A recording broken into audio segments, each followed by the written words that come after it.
Hey everyone, I'm just going to be talking about the new Epic offer in the shop right now. There is a box that's up that's for about $10 American, where you have a chance at getting 500 cones, the Bide toon Ryan, the Lacerator toon Elena, as well as the Command Reviver Slater. Really quickly, don't forget to like and subscribe to my channel for more content. This video right now is going to be a pretty short video, but I'm just going to talk a bit about the different options that we have toon-wise, so that you guys can make an educated decision. So firstly, we have Ryan, and Ryan is a Bide toon. In my opinion, Ryan is the worst of the three Bide toons. I would say Cameron's Scar is the best one, followed by Elle, and then finally by Ryan. And it's just because, so Ryan's rush, it works really well where he can taunt 4 enemies into him, and then he also gets focus. But with S-class toons out these days, if there's a defense down applied to Ryan or an attack up that's applied to the attacking toon, like you get a toon like James or Priya, maybe even Princess, and they could possibly one-shot Ryan without ever triggering his Bide. The difference with Ryan and, say, Cameron's Scar is that Cam actually heals himself on his rush completely, so his HP is always high whenever he rushes, and he also has a very unique weapon. Meanwhile, Ryan has an active skill to heal himself, but the active skill, in my opinion, is a little late. Now, really quickly, looking at the box again, 500 cones for about $10 is actually a pretty good deal, especially if you don't have your first Priya yet. Priya is a must-have toon as a 6-star for sure, and as an S-class, 1000%. And at only $10 for 500 shards, like we used to have a deal where I think it was like $50 for 4 or 5% of a toon, of an S-class toon, and 500 shards is a huge amount considering you need, I believe it's 10,000 total, in order to get the S-class version of a toon. So when we think about it that way, you are getting 5 times as many cones per dollar spent compared to the previous deals that we've had.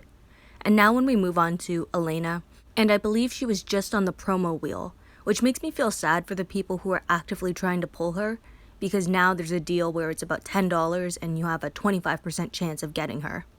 So I actually like Elena quite a bit.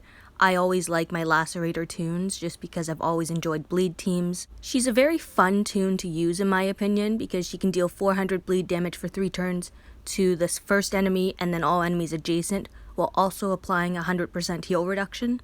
So it gives you quite a bit of control over the opponent because that's an automatic 400 bleed to everyone on the other team. With other bleed toons and mods, as well as weapons, you're able to build the bleed very fast, and the 100% heal reduction will prevent the enemy from being able to heal or revive while under the influence of it, unless they actively remove the penalty. Her active skill is also able to apply some exhaust as well as bleed, so exhaust works under the principle of AP gain outside of normal weapon AP gain. And another unique aspect to Elena is that her weapon gives her focus for the first 8 turns of the match. But with the Season Store toon, Jia Fang, coming out, I think she's a better toon than Elena. Not saying that she's not a solid toon and a good lacerator though. Next we move on to Slater, and I think Slater is possibly the best toon in this box.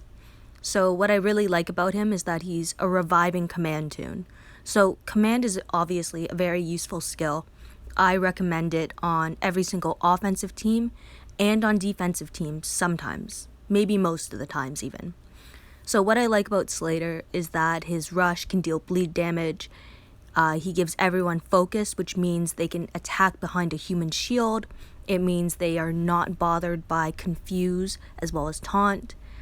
He's also able to revive a teammate with 75% of their max HP. And it's just a really solid toon. He would work great on a bleed team because he can apply bleed, he can command, and he's able to bring toons back. And then on top of that, of course, the focus. Ever since S-class toons came out, lots of toons on attack have been dying, not just because S-class toons hit a lot harder, but also because of all the reflect damage mods that are out there. So Slater is a nice kind of anchor to a team because you're able to combine multiple pieces that make up a good attack team or a good bleed team in a single toon. I really like toons that can do more than one thing.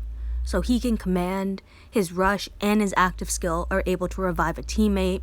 He's able to apply focus to the team, which is huge. Like, the focus ability is one of the best abilities in the game, in my opinion, because it lets you do a multitude of different things, from the human shields to taunt as well as confuse, which helps you with not having to mod against those. Now, his weapon's a bit unique. So it's a mainly defensive weapon, 30% HP, 15% defense, and a defense down when being attacked. Now, this is exactly the type of weapon that I would personally swap out, just because if you're running Slater on a bleed team, for instance, it means you're doing indirect damage to the enemy, meaning you're not attacking them, and your toons might not be attack modded. It's likely, or I guess possible, that you're running a more defensive setup, as well as more defensive toons that just are able to apply bleed to the enemy, and then just lacerate it and increase the bleed, apply heal reduction, and so on. This is the type of weapon that I would just make an impair weapon for him and swap it on him when I make this weapon a 5-star weapon. Otherwise, I think Slater is very well composed as a toon. You just need to swap that weapon out. Now, when we take a look at this box, you can open it twice. You can buy it twice. For me, it's about $14 because I'm Canadian, but for my American friends, it's only $10. So when we take a look, the odds are actually pretty fair. It's 25% chance for each. Now, usually when toons are released on sale like this, it means that they are less useful nowadays than before. But for anyone who doesn't have Priya, the cones are great. For people who need to make a bleed team, Elena is a great toon choice because of her focus as well as lacerating ability. For Ryan, he's probably my least favorite in this box just because he's the weakest bide. And I'm not saying that there's no use in Ryan. I'm sure that some people will have been able to find a great method of utilizing him, either by being able to buff up his HP as well as his defense enough, running adjacent toons that are able to give him more HP, or maybe just finding a method to even run him on offense against some of these ridiculously high attack defense teams that are still strong, but at the same time they will definitely trigger bide on a toon like Ryan. So as long as you can keep on healing him and keeping him tanky, he will likely do a good job for you. And finally with Slater, he's my favorite toon in the box, I think. I really like the command. I love the revive options. Like, this is a toon that I would run, just because I have other toons that can do defense down or attack up, but I don't have a toon that can revive someone on my offensive team. So as most of you know, this is my main attack team, and Diego already does a defense down. I use Glenn because he has a bleed recovery and he's a command toon with an attack up and confuse ability, but by running Glenn, it means I don't have a reviving option. And one of the main issues I have with my attacking team is that James and Priya both use basic attacks on their rush. And these basic attacks can be reflected back with either a mod or a weapon. So right here, I didn't have to use Glenn's rush. I wouldn't have if I had Slater, but the reflect damage just killed my Priya. So if this was war, I would have less points than if I had had a perfect hit. So another theory build team, and this team is nowhere near being completed. I would need S-Class Rolito, S-Class Leopo. I would have probably Elena in the middle as another lacerator, as well as Bleeder, because on her rush again, that 100% heal reduction would help a lot. Leopo's a great controller as well as with her exhaust. Secretary Gao, I think he is very underrated as a toon, and part of that's because his active skill is currently bugged.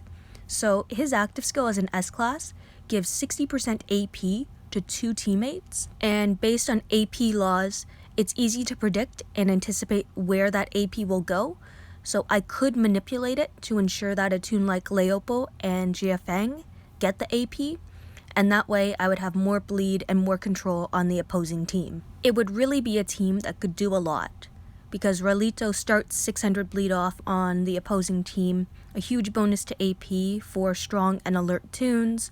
When he rushes, he can apply crosshairs as well as more bleed. His active skill, I believe, is crosshairs as well.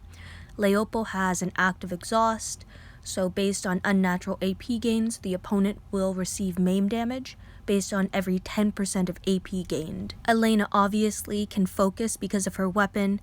She can apply bleed, she can apply laceration, she is focused the whole time and can apply 100% heal reduction.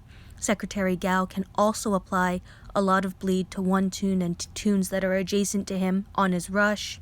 And then of course his active skill, and Jie Feng just can bleed as well as apply trauma on her active skill. This team would really rely on Leopo dazing as well as impairing the enemy, but hopefully Secretary Gao can help with that. Anyway, thank you everyone for watching and listening to my video. I honestly think that these boxes are a pretty good deal compared to the Dr. Stevens box, just because there's really no bad choices in this, especially if you usually don't spend on the game. If you don't have Priya yet, the cones are great, and the other 3 toons are still pretty decent toons that you can use.